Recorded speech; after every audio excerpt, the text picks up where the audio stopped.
This is 7 News at 6. The father beside himself. One young son dead. The other facing a judge, accused of the unthinkable. I just think it's appalling that something like that could happen. 7 News, with a family's horror. Good evening, everybody. The suspect, a Taravella High School student, described by family and friends as a good kid. But police say an argument at home led to a shocking crime that cost that teen his brother and his freedom. 7's Derek Hayward is live at the Broward County Courthouse with our top story. Derek? Well, Belkis, he was described today in court as the most stable of the 3 brothers, as a kind and decent kid. But tonight, he's behind bars, charged with his brother's murder after a trivial squabble, we're told, over the volume coming from a computer's speakers. He's just a great young kid. I mean, talk to his father, his mother, and his brother, and they say he's just a good kid. He's a good student. He's never been in trouble. He helps at home. He cleans. He cooks. Everyone's bewildered by this. Everyone's trying to figure out what in the world could have happened. Can you enlighten us?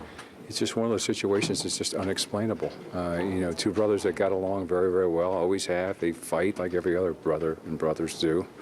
But somehow it led to some kind of a violent thing. Thomas Gorzinski had 3 sons until Monday afternoon.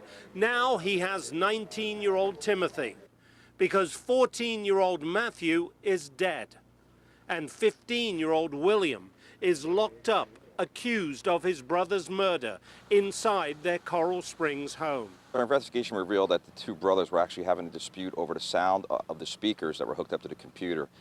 The dispute actually escalated to where it became physical. William armed himself with a kitchen knife in the kitchen and actually stabbed Matthew 1 time in the chest. I know that. It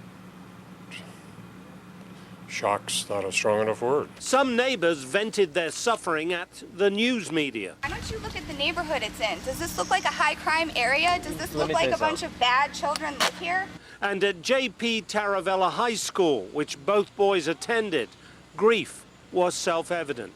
The whole school talking about it now. For the first time since his arrest, William's father and brother were allowed to talk to him in private. Horrible. It was difficult. We all broke down just now in the jury room talking to the young boy. You know, not talking to a hardened criminal. How's the father? You know, he's got 1 child at the morgue and 1 locked up. I mean, how did he behave when he was in the room with William? Very emotional.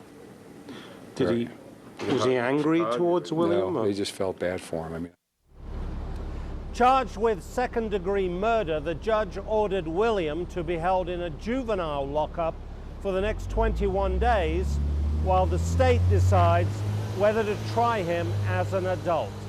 Live in Fort Lauderdale, Derek Hayward, 7 News.